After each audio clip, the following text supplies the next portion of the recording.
نحمده ونصلي على رسوله الكريم أما بعد فقد قال الله سبحانه وتعالى في كلامه القديم والفرقان الحميد أعوذ بالله من الشيطان الرجيم بسم الله الرحمن الرحيم وعلمك ما لم تكن تعلم وكان فضل الله عليك عظيما صدق الله العظيم وقال رسول الله صلى الله عليه وسلم فإن الأنبياء لم يورثوا دينارا ولا درهما إنما ورثوا العلم فمن أخذه أخذ بحظ وافر صدق رسول الله صلى الله عليه وسلم. அளவற்ற அருளாளனும் நிகரற்ற அன்புடையோடுமாகிய எல்லாம் வல்ல அல்லாஹுவின் பேரருளால் துவங்குகிறேன். அருமை நாயகம் முஹம்மது ரசூலுல்லாஹ் ஸல்லல்லாஹு அலைஹி வஸல்லம் அவர்களின் மீதும் நற்பாக்கியங்கள் நிறைந்த அவர்களுடைய உம்மத்தினர் மீதும் குறிப்பாக இந்த இல்மி மஜ்லிஸில் அமர்ந்திருக்கிற உலமாக்கள் துலபாக்கள் நம் அனைவர் மீதும் எல்லாம் வல்ல அல்லாஹுவின் நல்லருள் என்றென்றும் நிறைவாக உண்டாவதாக. ஆமீன். அல்லாஹுவின் பேரருளால் அதாயி கல்வி குழுமத்தினுடைய ஆரம்ப கட்டமான இவ்வாண்டினுடைய நிகழ்வுலேயே பங்கேற்கும் ஒரு வாய்ப்பு எனக்கு கிடைத்திருக்கிறது. ஏனோ தெரியவில்லை, முதலில் நீங்கள் இருந்த இடத்திற்கு பல முறை வரும் சூழ்நிலை எனக்கு வாய்க்கவில்லை. அன்பு சகோதரர் ஃபைசல் பாரி அவர்கள் அநேகமா ஒரு நிறைய தடவை தொடர்பு கொண்டிருப்பார், வர வேண்டும் என்று. அது சூழ்நிலை என்னவோ அல்லாஹ்வுடைய ஏற்பாடு, அங்கு வருவதற்கான வாய்ப்பு இதுவரை கிடைக்கவில்லை. இந்த அதாயி குடும்பத்தில் நான் முதல் நிலையிலேயே வந்திருக்கிறேன் என்று நான் யோசிக்கிற போது அல்லாஹ்வுடைய ஒரு பெரிய வாய்ப்பு கிடைத்திருப்பதாக உணர்கிறேன். அல்ஹம்துலில்லாஹ். அல்லாஹ் இந்த கல்வி குழுமத்தை பொருந்திக் கொள்வானாக. இது முன்னெடுக்கக்கூடிய கல்வி சார்ந்த வளர்ச்சி பணிகளுக்கு அல்லாஹ் துணை நிற்பானாக. ஒரு நீண்ட இடைவெளிக்கு பின்னாலே நீங்கள் எல்லாம் மதரசா வாசலுக்கு இப்போது வந்திருக்கிறீர்கள். பல பேர் ஓதலாமா வேணாமா அப்படிங்கிற யோசனையில கூட இருந்திருப்பீங்க. இன்னும் சில பேர் எல்லாம் போய் எங்கேயாவது கடை கண்ணியில சேர்ந்து செட்டில் ஆயிருப்பாங்க. ஒரு மாதிரி ஒரு ஈரடிப்பு மனப்பான்மை அப்படின்னு சொல்லுவாங்கல்ல, தருந்துடைய காலத்துல இன்றைக்கு நீங்கள் எல்லாம் மதரசாவுக்கு வந்திருக்கிறீர்கள். அல்லாஹ்வுடைய பெரிய வாய்ப்பு, நாம் குர்ஆனோடும் ஹதீஸோடும் கிதாபுகளோடும் உஸ்தாதுமார்களோடும் இல்மு சார்ந்த இந்த வளர்ச்சிகளோடு நாம் நம்மை இணைத்துக் கொள்வது என்பது அல்லாஹ் நமக்கு வழங்கியிருக்கிற பெரிய வாய்ப்பு. முதல் விஷயம் என்னன்னா, வேற காலேஜில் இந்த பட்ட படிப்புகளுக்கெல்லாம் மார்க்கம் இல்லாத காலேஜுகள் இருக்கா இல்லையா? அந்த காலேஜுகள்ல படிக்கிறவங்க, வேற ஏதாவது அரசு வேலை வாய்ப்புகள்ல இருக்கிறவங்க, பதவிகள்ல உள்ளவங்க, நிறைய சம்பாதிக்கிறோன்ற உள்ளவங்க, இவர்களை எல்லாம் அண்ணாந்து பார்த்து வியக்கிற மனோபாவம் நமக்கு வரவே கூடாது. நான் அல்லாஹ்வின் மீது சத்தியப்பட்டு சொல்லுகிறேன், உலகத்திலேயே உயர்ந்த இடத்தில் உலமாக்கள் தான் இருக்கிறார். அது எவ்வளவு பெருசு, அவங்க மாசம் 2 லட்சம் 3 லட்சம் சம்பளம் வாங்கட்டும், சத்தியமாக உலமாக்கள் வாழுகிற நிம்மதியான வாழ்க்கை அவர்களுக்கு இல்லை.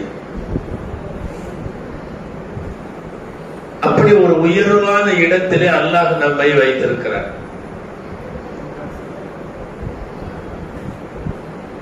கோடி கோடியாய் பணம் வேண்டுமா, அல்லது சமுதாயத்திற்கு தலைமை ஏற்கிற தகுதி வேண்டுமா? நீ கரோடுமதியா அல்லது உனக்கு லீடர்ஷிப் வேணுமா என்று அல்லாஹ் கேட்கிற போது சில பேர் கோடிகளை தேர்வு செய்வார்கள். சில பேரை அல்லாஹ் கோடிகளுக்கு லட்சங்களுக்கு என்று வைத்து விட்டார். ஆனால் நம்மை லீடர்ஷிப்புக்கு தேர்வு செய்திருக்கிறார். இந்த ரெண்டிலே சிறந்தது லீடர்ஷிப், தலைமைத்துவம். தலைமைத்துவத்திற்கு நாம் காசு பணத்திற்கு வேண்டுமானால் அவர்கள், சில பேருக்கு பணம், சில பேருக்கு பதவி, சில பேருக்கு வேறு வகையான உலகம் சார்ந்த கொடைகள். நமக்கு தலைமைத்துவத்தை தந்திருக்கிறான். லீடர்ஷிப் என்பது ரொம்ப பெரிய விஷயம். சில மஜ்லிஸ்கள்ல எல்லா கோடீஸ்வரனும் இப்படிதான் உட்கார்ந்து இருக்கணும். ஆலிம்சா இப்படி உட்கார்ந்துருப்பார். பெரிய கோடீஸ்வரனா இருப்பான். சில பேர் கிழிஞ்ச பனியனை போட்டு சுத்துவான். நம்ம ஆலிம்சா ஜம்முன்னு ஒயிட் அண்ட் ஒயிட்ல வாங்குற சம்பளம் 5000 ரூபாயா இருக்கும். அவருடைய ஒயிட்ல உள்ள பியூரிட்டி வேற எங்கேயும் இருக்காது.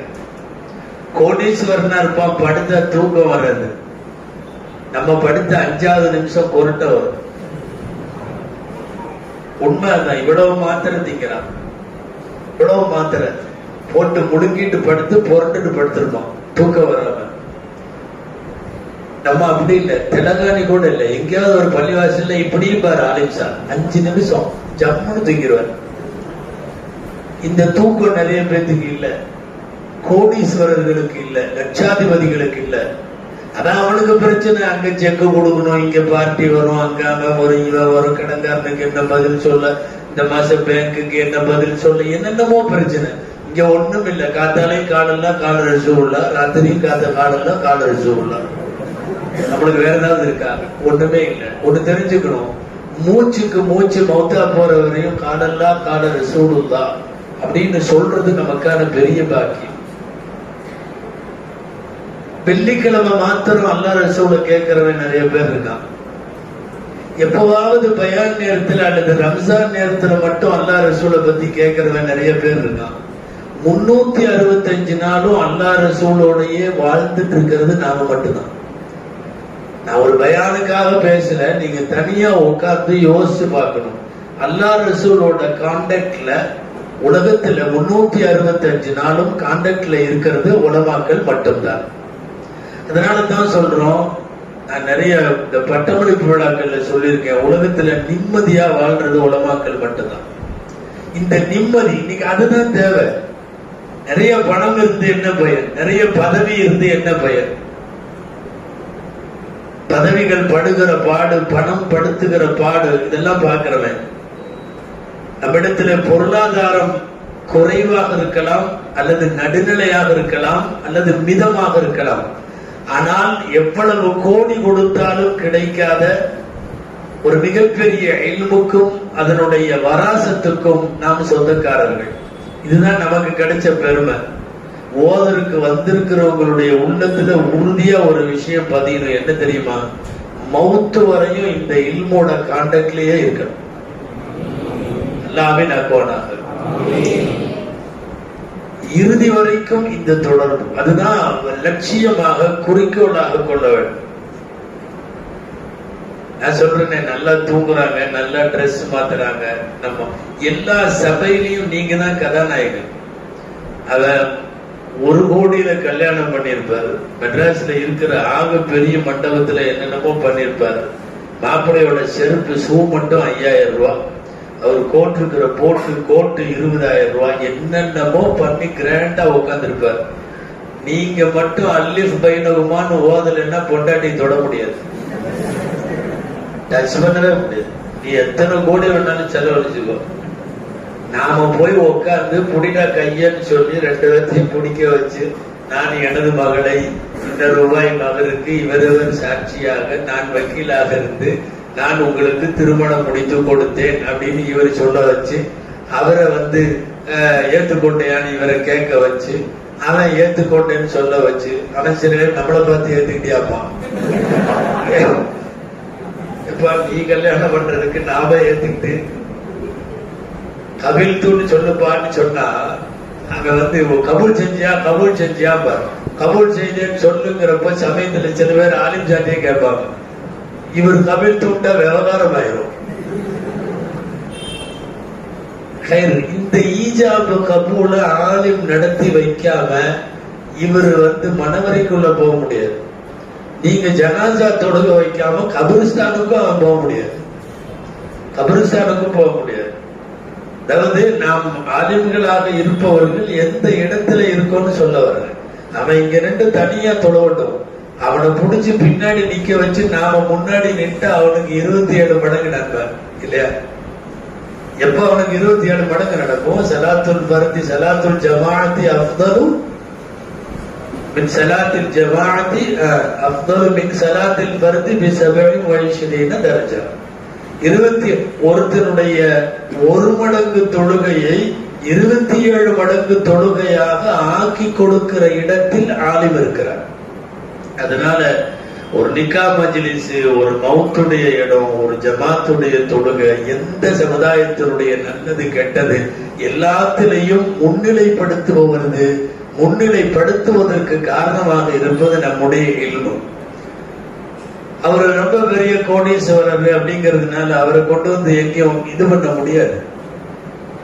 இவ்வளவு பெரிய சிறப்புகளை எல்லாம் தாக்கி இருக்கக்கூடிய இந்த இல்முடைய தொடர்பு அப்படிங்கிறது நமக்கு வாய்க்கப்பட்டிருக்கிறது. அதுலயும் யாராவது இமாமத்துல, மக்தபுல, தரிசுல இந்த மாதிரி ஏதாவது பணிகள்ல இணைச்சுக்கிட்டாங்கன்னா நான் சொன்னது போல அல்லாஹ் ரசூலோடையே வாழ்க்கை நடத்துற மாதிரியே இருக்கும்.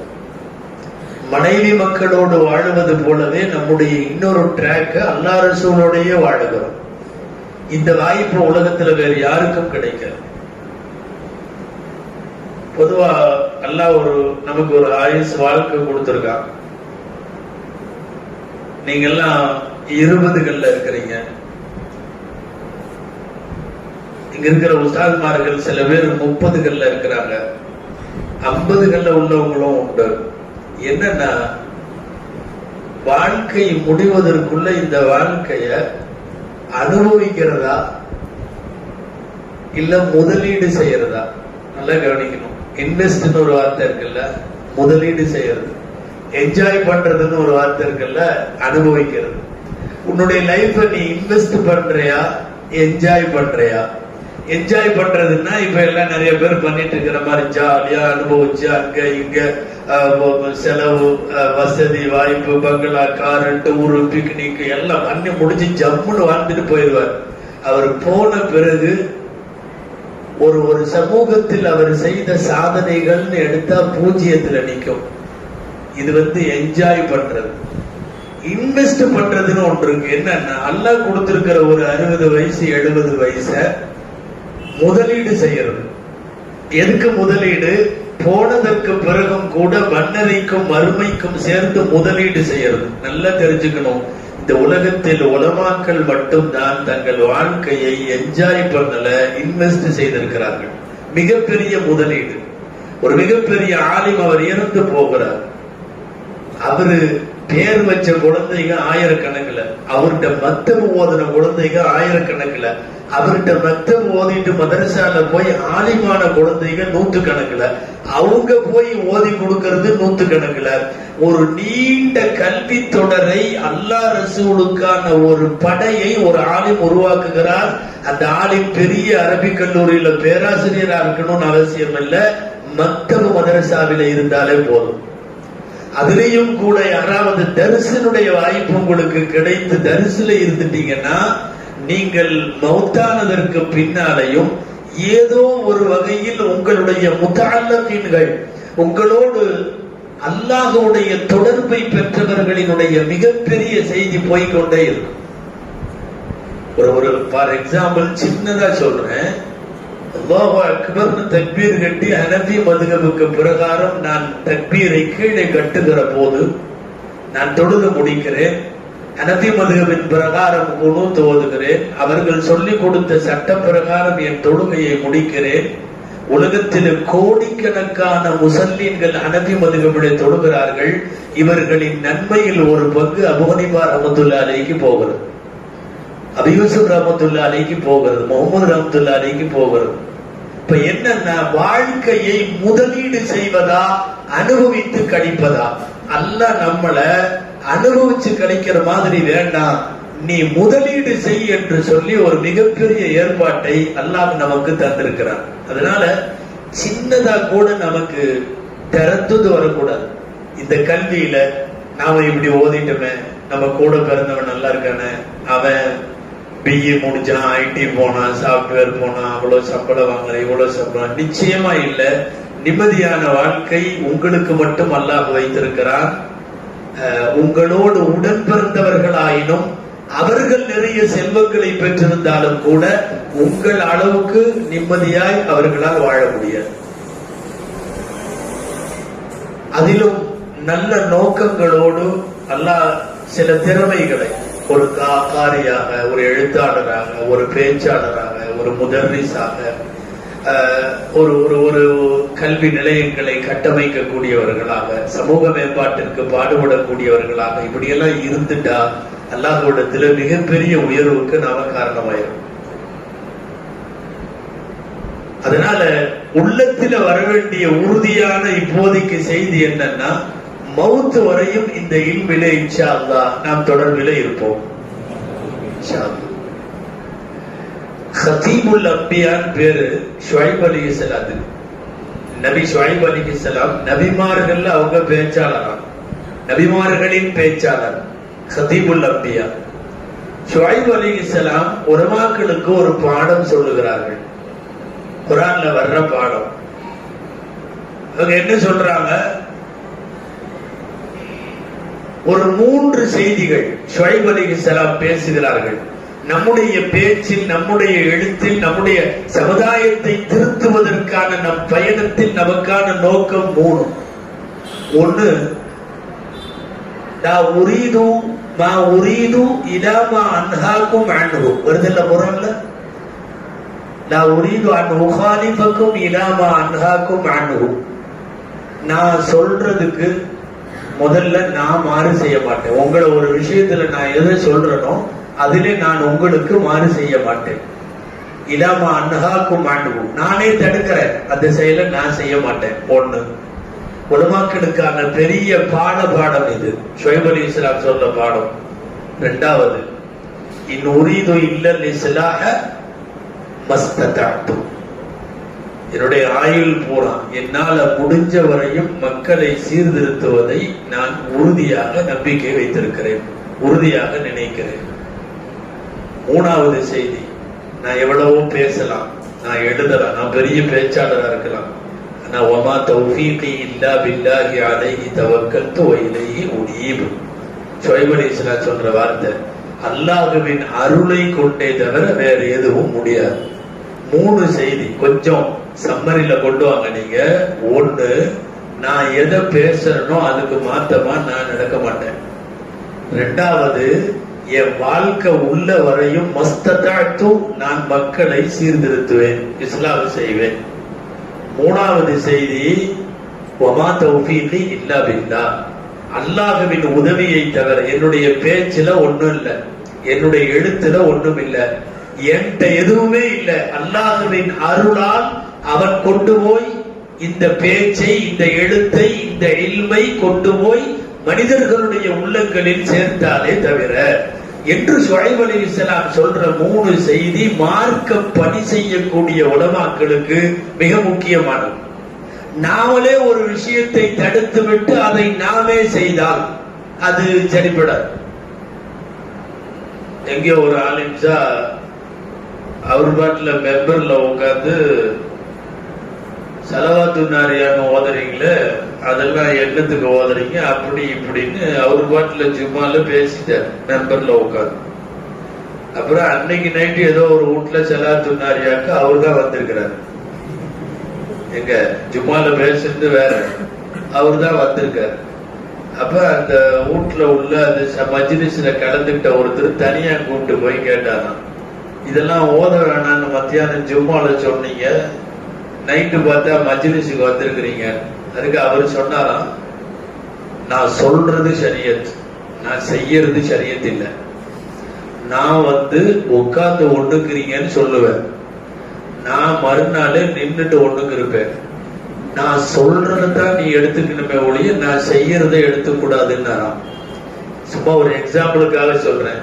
இது விவாதத்துக்கு வேணா கேட்கறதுக்கு நல்லா இருக்கலாம், ஆனா வாழ்க்கைக்கு விளங்காது. அது என்ன, இவர் சொல்றது ஒண்ணு அவர் செய்யறது ஒண்ணு. சொல்லுக்கும் செயலுக்கும் இடையிலே கல்வியாளர்களுக்கு இடையில இடைவெளி வந்துச்சுன்னா அது எந்த அதரையும் ஏற்படுத்தாது. போய் நாம பேசுகிற பேச்சு, எழுதுகிற எழுத்து, நீங்க சொல்ற நசீஹத்து தாக்கத்தை ஏற்படுத்த வேண்டுமானால் முதல்ல அது முக்கியம். அல்லாமா ஹசன் பஸ்ரி ரஹ்மத்துல்லாஹி அலைஹி, நீங்க என்ன ஹசன் பஸ்ரி ரஹ்மத்துல்லாஹி அலைஹி பேசுறீங்கன்னா, இப்ப அந்த சப்ஜெக்ட் தான் இந்த வரலாறுல நான் பேசிட்டு இருக்கிறேன். இந்த வேர்களும் எழுதுகளும்ல அன்பு தம்பி ஃபைசல் பாரி அவர்கள் தான் அதை போஸ்ட் பண்ணி கொடுக்குறாரு. அதுல ஹசன் பஸ்ரி ரஹ்மத்துல்லாஹி அலைஹியுடைய முத்தாலா ஒரு 3-4 நாளா ஓடிட்டு இருக்கு. அதனால சொல்றேன், ரம்ஜான் எல்லாம் 30 நாளும் தராவிக்கு பின்னாடி பேசுவாங்களாம் பயான். 30 நாளும் பயான். நம்மளாம் பேசுறோம்ல தராவிக்கு பின்னாடி, அந்த மாதிரி ஏதாவது ஒரு ஆயத்தை எடுத்துட்டு பேசுவாங்க. பயங்கரமான கூட்டம் உட்கார்ந்து இருக்குமா, இவர் சொன்னது அப்படியே உடனடியா அமல்ல வந்துடும் மக்கள்கிட்ட. அப்படியே ஒரு தாக்கமுள்ள பேச்சாளர் அல்லாமா ஹசன் பஸ்ரி ரலியல்லாஹு அன்ஹு. அந்த காலத்துல நிறைய அடிமைகள் இருப்பாங்க. உரிமையிட்டா எஜமானர்கள் பார்த்து உரிமையிட்டா உரிமையாகலாம், இல்லாட்டி அடிமையாவே இருக்கும். அப்போ ரம்ஜான் முதல் நாளே ஒரு அடிமை சந்திச்சிருக்கிறார். யார? ஹசன் பஸ்ரி ரஹ்மத்துல்லாஹி அலைஹி. ஹஜ்ரத், நீங்க தராவிக்கு முன்னாடி பயன் பண்றீங்க, அது ரொம்ப பயங்கரமான தாக்கத்தை ஏற்படுத்துது. நீங்க ஒரு வேலை செய்யுங்க, நீங்க சொன்னா உடனடியா வந்துருது. நாங்கெல்லாம் இங்க உள்ள ஒரு எஜமான்ட்ட தான் அடிமையா இருக்கிறோம், ரொம்ப கஷ்டமா இருக்கு. அந்த எஜமா இங்கதான் தொழுக வர்றாரு, உங்க பயான் எல்லாம் கேட்கிறாரு. நீங்க மெதுவா இந்த உரிமையிடுறதனுடைய சிறப்புகளை பத்தி ஒரு நாள் பேசுங்க. எத்துக்க ஃபதீலத்துல் எத்துக்க பத்தி, எத்துக்கனுடைய சிறப்பை பத்தி, உரிமையிடுறத பத்தி பேசுங்க. நீங்க பேசிட்டீங்கன்னா அநேகமா எங்களை எல்லாம் உரிமையிட்டுவாரு, எங்களுக்கு ஒரு நல்ல வாழ்க்கை கிடைக்கும். நாங்களாம் இன்ஷா அல்லாஹ் பார்க்கலாம் அப்படின்ட்டாங்க. அது 1வது நாள் தராவியா, 2வது தராவியா, 3வது தராவியா, அந்த அடிமை பக்கத்துல உட்காந்துருக்காரு. அசத்து மூஞ்சிவே பாக்குறாரு, இன்னைக்கு என்ன சப்ஜெக்ட், இன்னைக்கு என்ன சப்ஜெக்ட். ஒரு நாளும் வரமாட்டேங்குது. ரம்ஜான் போய்கிட்டே இருக்கு. இன்னைக்கு அவர் பேசுறாங்க, தலாக்க பேசுறாங்க, ஹயாத்து பேசுறாங்க, மௌத்த பேசுறாங்க. கடைசி வரையும் இத்துக்கு வரவே மாட்டேங்குது. 30 நாளும் முடிஞ்சது. அவரு சொன்ன அடிமை மண்டகாஞ்சு போய் இவர்கிட்ட போய் சொன்ன பாரு, இப்படி கடைசி வரையும் பேசாம விட்டாரு, இப்படி வேஸ்டாச்சு, விட்டாச்சு. அந்த அடிமையும் மறந்துட்டாரு, போயிட்டாரு. அடுத்த ரம்ஜான்ல ஃபர்ஸ்ட் நாள் முதல் தராவிகள பயான எழுத்துக்குடைய பயான் ஃபதாயிலுல் இத்க் அப்படின்னு பேசி ஒரு அடிமையை உரிமையிடுறதனுடைய மாண்பு மதிப்பு எவ்வளவுன்னு பயங்கரமா பேசின உடனே மறுநாள் அந்த ஆளு எஜமா உரிமையிட்டார். உரிமையிட்டதுக்கு அப்புறம் ஹசன் பஸ்ரி ரலியல்லாஹு அன்ஹு அந்த அடிமை சந்திச்சார். நைட்டு பேசுனீங்க, காத்தால உரிமையிட்டார். நான் சொன்னபடி போன வருஷமே பேசியிருந்தா. பேசின உடனே மறுநாள் காலையிலேயே ஹசன் பஸ்ரி ரஹ்மத்துல்லாஹி அலைஹி சொன்னாங்களா, என்னுடைய பயான் மிக வேகமாக மக்கள்கிட்ட தாக்கத்தை ஏற்படுத்த காரணம் என்ன தெரியுமா? அவங்கள்ட்ட சொல்ற அந்த செயலை நான் முதல்ல அமல் செஞ்சிருவேன். ஆனா நான் ஒரு அடிமையை உரிமையிடுற அளவுக்கு நீ திடீர்னு சொன்னப்ப என்கிட்ட காசு இல்லை. நீ எப்ப சொன்னையோ அதுல இருந்து நான் காசு சேர்த்து வச்சு என்னுடைய சொந்த செலவுல ஒரு அடிமையை உரிமையிட்டு போட்டு நான் பேசினேன். அப்ப நான் அப்படி பேசின உடனே நான் என்னுடைய பேச்சு பொதுமக்களிடத்தில் தாக்கத்தை ஏற்படுத்துவதற்கு என்ன காரணம் என்றால், செய்கிற சொல்லுகிற சொல் எதுவோ அதை என் செயலிலே முதலில் நான் வைத்து பார்த்து விடுவேன் என்று சொன்னார்கள் ஹசன் பஸ்ரி ரலியல்லாஹு அன்ஹு. நமக்கு ஷுஐப் அலைஹிஸ்ஸலாம் சொல்லிக் கொடுத்த நுகாலிஃபக்கும் இலா மா அன்ஹாக்கும் அன்ஹு என்கிற வார்த்தையினுடைய விளக்க உரையாக இருக்கிறது இமாம் ஹசன் பஸ்ரி ரலியல்லாஹு அன்ஹுடைய வரலாறு. அந்த மாதிரி எந்த செயலை சொல்லுகிறோமோ அந்த விஷயத்தில், எந்த பாவத்தை தடுக்கிறோமோ அந்த விஷயத்தில், அல்லது எந்த நன்மையை மக்களிடத்தில் தூண்டுகிறோமோ அந்த விஷயத்தில் செயல்பாடும் ஒத்து போய்விட்டால் ரொம்ப அற்புதமா போயிடலாம். வாயில மட்டும் வர்றதை விட கொஞ்சம் கவலையோட உள்ளத்திலிருந்து வந்ததுன்னா வேற மாதிரி இருக்கும். தில் சே ஜோ பாத் நிகல்தி ஹை அசர் ரக்தி ஹை. உள்ளத்திலிருந்து ஏதாவது ஒரு பேச்சு வெளியே வந்தால் அசர் ரக்தி ஹை, அது போய் நிச்சயமாக தாக்கத்தை ஏற்படுத்தும். அந்த அடிப்படையில கல்விக்காக வேண்டி என்று சொல்லி ஏராளமான பணிகளை செய்தவர்கள் நமக்கு முன்னால இருக்கிற உலமாக்கள், முஸ்லிம்கள், சாலிஹீன்கள். நீங்க எல்லாம் ஓதுற இன்னைக்கு இந்த சூழ்நிலையில உங்களுக்கு என்னென்ன சொல்றதுன்னு தெரியல. ஆனா முக்கியமா ஒன்று சொல்லணும், கிதாபுகளில் புலமை வேண்டும். கிதாபுகள்ல புலமை வேண்டும். இன்னைக்கு வருத்தமா இருக்குது. நான் நிறைய மதரசாக்களை பார்க்கிறேன். நீங்க எப்படி இருக்கீங்கன்னு எனக்கு தெரியாது. ஆனா ஒன்னும் பொதுவாகவே சொல்றேன், சமீப காலங்கள்ல ஒரு போக்கு அதிகமாயிட்டு வருது. என்ன தெரியுமா? அவருக்கும் கிதாபுக்கும் டச் இல்ல, அவருக்கும் அரபி இபாரத்துக்கும் டச் இல்ல, அவருக்கும் நகவு சிறப்பு பிரகாரம் அவர் முத்தாலா செய்யறதுக்கும் சம்பந்தம் இல்லை. ஆனா விட்டா இடி முழக்க மாதிரி பயங்கரமா பேசுவார். அவரா வாட்ஸ்அப்ல 4 பயானம் கேட்பாரு, கேட்டுட்டு அடிப்பாரு பாருங்க. அந்த பேச்சாளரே தோத்து போற அளவுக்கு இவர் பேசுவாரு. அப்படியே வாட்ஸ்அப்ல பயான் கேட்க வேண்டியது, பேசிட வேண்டியது. அப்படியே எங்கேயாவது நெட்ல தட்ட வேண்டியது, ஒரு உரை இருக்கும், அந்த உரையை அப்படியே கேட்க வேண்டியது, அடிச்சு தட்ட வேண்டியது. நான் என்ன சொல்றேன்னா, கிதாபு பார்க்கிற இடத்திற்கு நீங்க வரணும். திக்கி திக்கி பேசுங்க பரவாயில்ல, தடுமாறி பேசுங்க பரவாயில்ல, முதாலாவுடைய மாத்தா நம்மள்கிட்ட வேணும். இங்க நீங்க 4, 5, பெரிய சுமரா தானே, 5, 6, 7 அரபியில, உருதுல, தமிழ்ல எல்லாத்திலையும் புலமை வேணும். முதல்ல கிதாபுடைய தாலுக்கு வேணும். இன்னைக்கு சில பேர் நினைக்கிறாங்க, நம்ம நல்லா பேசுறோம்ல, நம்ம நல்லா எழுதுறோம், நல்லா தெரிஞ்சுக்கணும். சமுதாயத்துல நீண்ட காலம் ஃபீல்டுல நிக்கணும்னா உன்ட கிதாபி மகாரத் இருந்தா தான் நிக்க முடியும். நீ அப்படி கேட்டுட்டு பேசுற பேச்சால நீ பொம்மை மாதிரி நிக்க முடியாது. உன்னை சமுதாயம் பயன்படுத்தாது. எனக்கு தெரியும் எத்தனையோ பேர் இதே தமிழ்நாட்டுல இருக்காங்க, அடுக்கு மொழி தொடர் ஆரம்பிச்சா சும்மா கட்டா கட்டா கட்டான்னு தமிழ் எல்லாம் பிச்சு வாங்குவோம். தமிழ்நாட்டுல எந்த மேடைகளையும் காண அவங்கள. காரணம் என்ன தெரியுமா? கிதாபுக்கும் அவங்களுக்கும் டச் இல்லை. நல்லா தெரிஞ்சுங்க. நீங்க மிதமா பேசுங்க, வசன நடையெல்லாம் இல்லாம சாதாரணமா பேசுங்க, எப்படி வேணாலும் பேசுங்க. கிதாபுகளில் உங்களுக்கு உபூரியத்து வேண்டும். கிதாபுகளில் உங்களுக்கு திறமை வேண்டும். இவருடைய 1 மணி நேரம் பயானை கேட்டு நீங்க பேசுறதை விட நீ மிஷ்காத்துல 4 ஹதீஸ் படி. அந்த ஹதீஸ் அதனுடைய விளக்கத்தை நீ பார், அதனுடைய ஆசியாவை பார், அதனுடைய ஷரனை பார், நீ பேசு. அல்லாஹ் அதை கொண்டு ஏற்படுத்துற தாக்கம் வேற.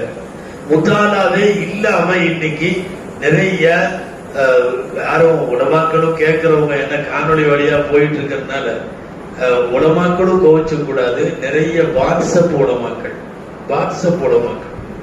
வருத்தமாக இருக்கிறது. வாட்ஸ்அப்ல ஒருவர் ஒரு பயான பதிவு செய்யறார் வெள்ளிக்கிழமை இன்னைக்கு காலையில. அதுல ஒரு ஆயத்தை எழுதுறார், திருக்குர்ஆனுடைய ஆயத்தை. அதுக்கு தர்ஜுமா போடாம விட்டார். அடுத்த 15வது நிமிஷத்துல 4-5 பேர் என்ன அதற்கு தர்ஜுமா போடவில்லை, அந்த ஆயத்திற்கு அர்த்தம் என்ன, அந்த ஆயத்திற்கு அர்த்தம் என்ன அப்படின்னு கேட்டு அவரு திரும்ப, அதாவது ஒரு குறிப்பு எழுதுகிறார்கள், பூரா தமிழ்ல எழுதி வாகுறு தாவான வரை உன் கையில கொடுத்து நீ பேசுறதுன்னா அதுக்கு நீ தேவையில்லை. நீ தரிசில் வரையும் ஓதணும்னு அவசியம் இல்லை. 7 சுப்ராவையும் பைதாவையும் புகாரையும் கையில் எடுக்கணும்னு அவசியம் இல்லை. உனக்கு எதுக்கு நூறுல் அன்வாரும் சிராஜியும் அதுவும் இதுவும் உசூலு ஷாஷி ஒண்ணுமே தேவையில்லையே. எனவே நன்கு தெரிய வேண்டும், நீங்கள் வெறுமனே பேச்சாளராக வெறுமனே காரியாக இல்லை, இல்மு இருந்து அது இருக்கணும். நீங்க வெறுமனே இன்னைக்கு பிகாரி 2 வருஷம் தான் ஓதிட்டு வர்றான் 2வது சுப்ரா. பீகார்காரன் ஓதுற பிராத்துல நம்மளாம் முன்னாடி நிக்க முடியல.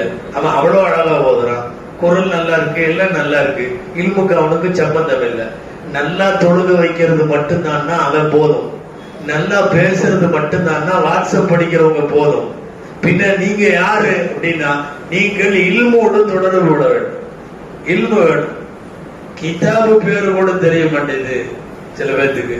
என்ன கிதாபு ஓதுறீங்கன்னு கேட்டா சில மாணவர்கள்ட்ட 4-5 ஓதுறவங்கள்ட்ட, ஆமா அவன் கிதாப் பேர் அது அது அப்படின்ட்டு யோசிச்சுக்கிட்டே நிக்கிறார். ஒரு முக்கியமான கிதாப் 2 சொல்லிடுறாரு, தப்சீர் மிஷ்காத்துன்னு.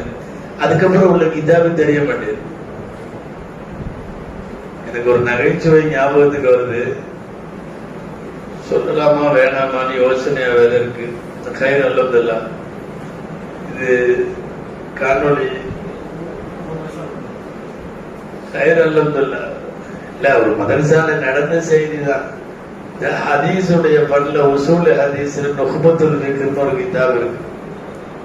என்ன கிதாபுங்க இருக்கா, ஓதுறீங்களா? நுஹ்பா, இந்த கிதாபு நுஹ்பத்துல் ஃபிக்ஹ் நுஹ்பான்னு சொல்லுவாங்க. ஆமா, எல்லாம் உட்கார்ந்துட்டாங்க மாணவர்கள், அவங்கள்ட்ட எல்லாம் கிதாப் இருக்கு, அவங்கள்ட்ட எல்லாம் கிதாப் வச்சிருக்காங்க. அசத்து நடத்துறதுக்கு கிதாப் இல்லை, அவருக்கு உஸ்தா இருக்கு.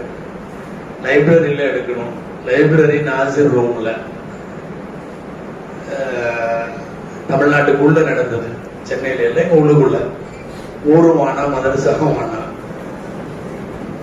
அவரு அஜத்து மெதுவா பாய் எனக்கு கிதாப் இல்லை, கிதாப் வாங்க பிரின்சிபல் ரூம்ல இருக்கு லைப்ரரியில, நீ போய் எனக்கு கிதாப் வாங்கிட்டு வந்தார்.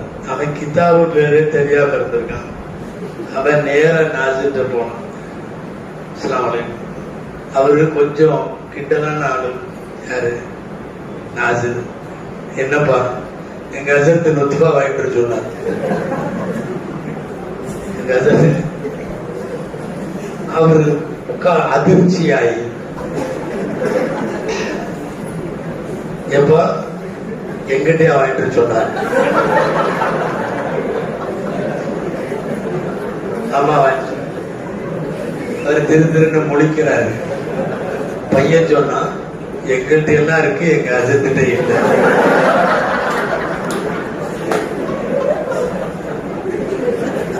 அவரு ஏற்கனவே கிண்டலானவர், அவரும் விடுற மாதிரி இல்லை. அவரு இவனை வச்சு செய்யறதுக்கு முடிவு பண்ணிட்டார். அப்புறம் இருந்துட்டு அவரு திரும்ப திரும்ப பேசுறாரு, இவனும் திரும்ப திரும்ப கேட்கிறான். இப்ப கடைசியா சொல்லி விட்டாரு, நான் இப்ப பாடத்துல இருக்கேன், நீ வந்து போய் சொல்லிடு அப்படின்னாரு. இல்ல எங்க அஜத்தை இப்பவே வாங்கிட்டு சொன்னாரு. எதுக்கு சொல்றேன், அது என்ன கிதாபு நம்ம ஓதுறோம்ன்ற பேரு கூட தெரியல. சில பேர்லாம் உசூல் தப்சீர்ல நீங்க என்ன ஓதுனீங்க அப்படின்னு ஒரு பையன்கிட்ட கேட்டோம்னா அவன் கௌசுல் கபீர்னு சொல்ல தெரியாது. என்ன உசூல் தப்சீர்ல அந்த கிதாபு சொல்ல தெரியாது. அந்த கிதாபு பேரை நம்ம சொல்லணும், இது ஓதுனீங்கல்ல அப்படின்னா ஓதணும் அப்படின்பாரு. பண்ணு தெரியல, எந்த கிதாபு ஓதுறோம்னு தெரியல. இதெல்லாம் என்னன்னா முதாலாவுடைய குறைவு. இன்னைக்கு முதாலா குறைவாக, நான் இந்த மதரசாவை சொல்ல, நம்ம எல்லா மதரசாவையும் சொல்றேன், எல்லா மதரசாலையும் சொல்றேன். இன்னைக்கு சமீபத்தில் இப்படி ஒரு கஹத்துடைய காலம், ஒரு பஞ்ச காலம் இன்றைக்கு நீடிக்கிறது. வெளிவரக்கூடிய உலமாக்கள் ஜய்யிதானவர்களாக, மாகிர்களாக, கிதாபிகளாக, உலூமுகள்ல ஃபுனூன்கள். முதல் விஷயம் உலூமு ஃபுனூன். பக்யாத்து சாலிஹாத்துல சில பெரிய உஸ்தாதுமாருங்க அந்த இன்டர்வல் பீரியட்ல போய் டப்புன்னு துவா துறைக்கு தக்பீர் கட்டினா திட்டுவாங்க. துவா தொழுதுட்டு இருந்தா போல முதல்ல பாடத்துக்கு அப்படின்னு அடிப்பாங்க. என்னன்னா ஓதுற காலத்துல முழுக்க முழுக்க இல்ம ஹாசிலாக்குறது மட்டும்தான் வேலை. அந்த கரெக்டான அமல்லையே போவாங்க. கொஞ்சம் அமல கூட்டனா திட்டுவாங்க. உங்களுக்கு தெரியும் ஃபேமஸான முசன்னிஃபீன்கள்ல தஹாவி இமாம். தஹாவி இமாம் அவங்களுடைய வரலாறுல எழுதுறாங்க, உஸ்தாத்மார்கள்ட்ட ஓதும் போது குன்னா நுதுரபு பி ஸலாத்தில் லுஹா, நாங்கள் லுஹா தொழுகைக்காக அடி வாங்கினோம். அப்படின்னா என்ன தெரியுமா, தொழுதுக்கு அடிச்சிருக்கிறாங்க. நீ இல்ம ஹாசிலாக்கிட்டு இருக்கிற நேரத்துல நீ என்ன அங்க போய் நின்றுகிட்டு நீ பாட்டுல தக்பீர் கட்டி 10 ரக்காயத்து 12 ரக்காயத்து அவாபின்னு அந்த தஸ்மீன் அபில் இந்த தஸ்மீன் அபில், நீ ஓதுற பையனை பொறுத்தவரையும் தஸ்மீன் அபில் தொழுகையை விட அவருடைய முதாலா 1000 மடங்கு அஃதல், 1000 மடங்கு அஃதல். அதனால முதாலாக முதல்ல இந்த ஆசை வேணும். நாம கிதாபு பார்க்கணும், நாம முதாலா செய்யணும், சொந்தமா ஒரு 4 வரி படிச்சு அதை சொல்லணும். உண்மையாகவே நீங்க ஒரு பயான ஒருத்தர் பேசி கேட்டு நீங்க பேசுறத விட என்னைக்காவது முயற்சி பண்ணி பார்த்து நீங்க ஒரு கிதாபிலிருந்து தொடாவி ஒரு விஷயத்தை எடுத்து ஃபர்ஸ்ட் பிரசன்டேஷனா ஒரு கருத்தை சொல்லும் போது ஒரு மகிழ்ச்சி வரும் பாருங்க. அந்த மகிழ்ச்சிக்கு அளவே கல்வியில இந்த கவனத்தை தான் நமக்கு முன்னாலே உள்ள உலமாக்கள் எல்லாம் நம்முடைய முன்னோர்கள் சாலைகள் எல்லாம் செய்தார்கள். இன்னைக்கு மிகப்பெரிய பஞ்சம் அதிலே இருக்கிறது. எத்தனை பேர் நாம இமாம்களாக மதிக்கிறவங்க எல்லாம் கல்விக்காக சிறை சென்றவர்கள், ஜெயில இருந்தோம். அபூ ஹனீஃபா ரஹ்மத்துல்லாஹி அலைஹி நீண்ட காலம் சிறையில கழிந்திருக்கிறார். மாலிக் ரஹ்மத்துல்லாஹி அலைஹி ஜெயில போட்டுட்டு அதுக்கப்புறம் கொண்டு மொட்டை அடிச்சு கரும்புள்ளி செம்புள்ளி குத்தி அவங்களை கழுதையில உட்கார வச்சு மதீனாவுல நகர்வலம் விட்டாங்க. மதீனாவுல சொன்னாங்க மாலிக் ரஹ்மத்துல்லாஹி அலைஹி மல்லம் யாரிஃப் மாலிகன் ஃபஅரிஃபு அன்னி மாலிகுன். யாருக்கெல்லாம் மாலிக்குன்னு தெரியலையோ தெரிஞ்சு மொட்டை அடிச்சு அடையாளம் இல்லாம ஆயிடுச்சு. நான் தான் மாலிக், இந்த ஊருடைய இமாம், இந்த ஊருடைய கல்வியாளன். மஸ்ஜிது நபவியில பாடம் நடத்துற பாக்கியம் மாலிக் இமாம் பெற்றாங்க இல்லையா? அதாவது மொத்தால பலாகியாத்திய மாலிக்குன்னு சொல்லி ஹதீஸ் கலையில ஒரு மிகப்பெரிய ஒரு தாக்கம் உண்டு. நாமெல்லாம் உட்கார்ந்துக்கிட்டு எங்கெங்கயோ மூலையில உட்கார்ந்துட்டு ரசூலுல்லாஹ் ஸல்லல்லாஹு அலைஹி வஸல்லம் சொன்னார்கள், நாயகம் ஸல்லல்லாஹு அலைஹி வஸல்லம் சொன்னார்கள்னு சொல்றோம். மாலிக் இமாமுக்கு கிடைச்ச பாக்கியம் என்ன தெரியுமா? ரவுலாவுக்கு நேரா உட்கார்ந்து பாடம் நடத்தி இவர்கள் சொன்னார்கள். யாருக்காவது அந்த வாய்ப்பு கிடைக்குமா? எவ்வளவு பெரிய செய்தி அது. சாஹிபு ஹாதல் கபர்ல இருந்து நான் சொல்லுகிறேன், இந்த கபரிலே அடங்கி இருப்பவர்கள் சொன்னார்கள் என்று ஸல்லல்லாஹு அலைஹி வஸல்லத்தினுடைய கபரை ஒட்டி பாடம் நடத்துகிற இமாம் மாலிக் ரஹ்மத்துல்லாஹி அலைஹி கல்வியை கற்றுக்கொள்வதற்கு எவ்வளவு பாடுபட்டாங்க தெரியுமா? அல்லாஹு அக்பர். எழுதுறதுக்கு பேனா கூட இல்லை இமாம் ஷாஃபி ரஹ்மத்துல்லாஹி அலைஹி, கையில எழுதுவாங்களாம். அவங்க அம்மா கொண்டு உட்கார வச்சுட்டு போயிட்டாங்க மாலிக் இமாம் தரிசுல. யார? ஷாஃபி ரஹ்மத்துல்லாஹி அலைஹி. ஷாஃபி ரஹ்மத்துல்லாஹி அலைஹி சின்ன பையன் கொண்டு அவங்க அம்மா விட்டுட்டாங்க. சின்ன வயசுலயே எத்தீமாயிட்டாங்க இமாம் ஷாஃபி ரஹ்மத்துல்லாஹி அலைஹி. அவங்க அம்மா வேலைக்கு போறவங்க வீடுகள்ல கொண்டு மாலிக் இமாம் தரிசுல உட்கார வச்ச உடனே மாலிக் இமாம் சொல்ல ஷாஃபி எல்லாரும் எழுதுறாங்க. அவங்கள்ட்ட எல்லாம் இந்த அவுராக் இருக்குது. அந்த காலத்துல அவுராக்குன்னு சொல்லுவாங்க. ஒரு வரக்கு இந்த டேபிள் அளவுக்கு இருக்கும், இந்த அளவுக்கு இருக்கும். அந்த வரக்குல எழுதுறது தொட்டு கட்டையில மைய தொட்டு எழுதுறது காத்திபுகள். எல்லாரும் எழுதுறாங்க. இவற்றை எழுதுறதுக்கு வரக்கும் இல்ல, கலமும் இல்ல, இங்கும் இல்ல. இப்படி கையில எச்சியை தொட்டுக்குவானா, இப்படி எழுதுவாங்க. கையில எழுதுனா எச்சியில் எழுதுனா என்ன தெரியும்? ஒண்ணுமே தெரியாது. சொல்ல எழுதுவாங்க. மாலிக் ரஹ்மத்துல்லாஹி அலைஹி பார்த்துட்டாங்க, இவன் பாடத்துல அஜர்த்த கிண்டல் பண்றானோ அப்படிங்கிற மாதிரி ஏதோ புரிஞ்சுக்கிட்டு பாடம் முடிஞ்சு நீ என்ன தனியா பாருன்ட்டாங்க. ஒரு 4-5 நாள் விட்டுட்டாங்க. அப்புறம் பாருன்ட்டாங்க. பார்த்த உடனே என்ன பண்ணிட்டு இருக்கிற? நான் பாடம் நடத்திட்டு இருக்கிறேன், கையில இப்படிங்கிற அப்படின்னு. இல்ல, என்கிட்ட பேப்பர் இல்ல, பேனா இல்ல, அதை வாங்கி தர்றதுக்கு எங்க அம்மாவுக்கு வசதி இல்லை, நான் எத்தையுமே எனக்கு தந்தை இல்லை சொல்லிட்டு இமாம் ஷாஃபி ரஹ்மத்துல்லாஹி அலைஹி சொன்னாங்க, நீங்க பாடம் நடத்துங்க ஒரு வாரம் 10 நாள். அதுக்கப்புறம் கூப்பிட்டு எழுதுனவங்கள்ட்டையும் கேளுங்க, எங்கிட்டையும் கேளுங்க, அவங்கள விட நான் நல்லா சொல்லுவேன் அப்படின்னு சொன்னாங்க இமாம் ஷாஃபி ரஹ்மத்துல்லாஹி. அதே மாதிரி கூப்பிட்டு 10 நாள் கழிச்சுட்டு கேட்டா இமாம் மாலிக் ரஹ்மத்துல்லாஹி அலைஹி பாடம் நடத்தினதை பூரா ஒரு வடி விடாம சொல்லியிருக்கிறாங்க. இதெல்லாம் என்னன்னா கல்விக்காகப்பட்ட கஷ்டங்கள்.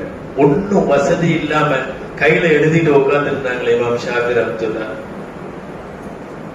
கல்குல் குர்ஆன் ஒரு பிரச்சனை வந்துச்சு. குர்ஆன் படைக்கப்பட்டதுன்னு சொல்லி அந்த பிரச்சனைகள்ல அஹ்மது பின் ஹம்பல் ரஹ்மத்துல்லாஹி அலைஹி ஜெயிலுக்கு போனாங்க. எக்கச்சக்கமான கஷ்டத்தை அனுபவிச்சாங்க.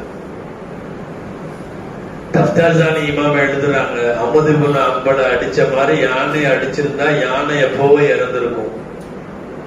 யானை அடிச்சிருந்தா லவ் துரிபல் ஃபீலு கமா துரிப அஹ்மது, அஹ்மது பின் ஹம்பல் ரஹ்மத்துல்லாஹி அலைஹி அடிச்சது மாதிரி யானை அடிச்சிருந்தா யானை செத்து போயிருக்கும். என்னன்னா இல்முக்காகவும் இல்மை பரத்தவும் அந்த இல்மை காப்பாற்றவும் அந்த இல்மை தக்க வைக்கவும் காலம் முழுக்க இவர்கள் எல்லாம் இவ்வளவு பெரிய வேலைகளை செய்தார்கள். சிறை செல்லாத இமாம்கள் கிடையாது. நாம இதையெல்லாம் யோசிக்கணும். அபூ ஹுரைரா ரலியல்லாஹு அன்ஹு பசியில மயங்கி விழுகுவாங்கன்னு கேள்விப்பட்டிருப்பீங்கன்னு நினைக்கிறேன் நிறைய பயான்கள்ல. பசியில ஒண்ணுமே இல்லை. இந்த திண்ணை தோழர்கள்னு நம்ம படிக்கிறோமே அஸ்ஹாபு சுஃபா மாதிரி, நீங்களும் அங்கங்க இப்ப திண்ணை தோழர்கள் மாதிரி தான் உட்கார்ந்து இருக்கிறீங்க. மதரசத்து சுஃபா மாதிரி திண்ணை தோழர்கள். அன்னைக்கு திண்ணை தோழர்களுக்கு ஒண்ணும் கிடையாது, ஒரு காசும் கிடையாது.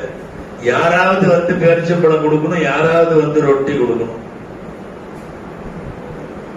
ஒரு தடவை சாப்பிடுறதுக்கு ஒண்ணுமே இல்லை.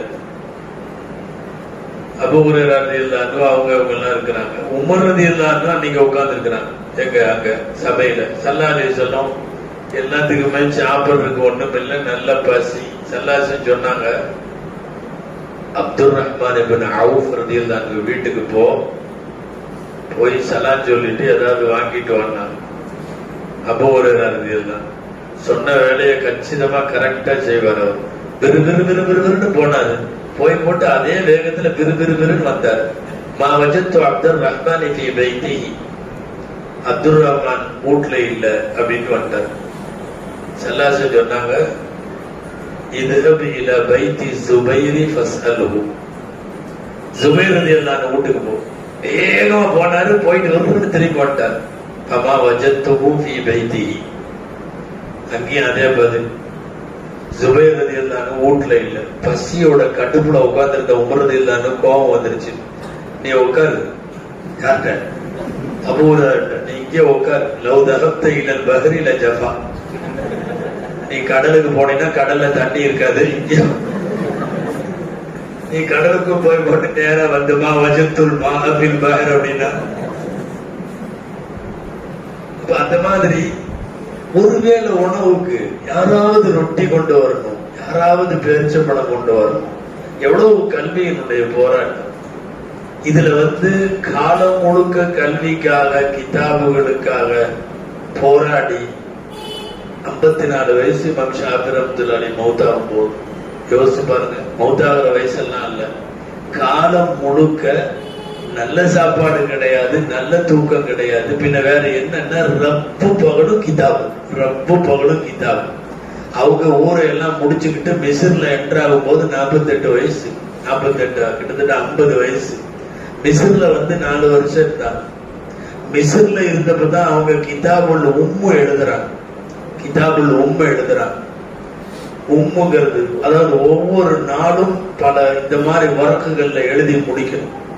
4 வருஷத்துல எழுதி முடிச்ச உம்ம முடியவும் அவங்க வஃபாத்தும் சரியா இருந்தது. உம்ம கிதாபுல் உம்ம குத்த வச்சு எழுதும் போது பார்த்தவங்க ரபீ இப்னு சுலைமான் சொல்லி அவங்க சொல்றாங்க, மூல வியாதியில அவங்களுக்கு ரத்தம் வடியும்.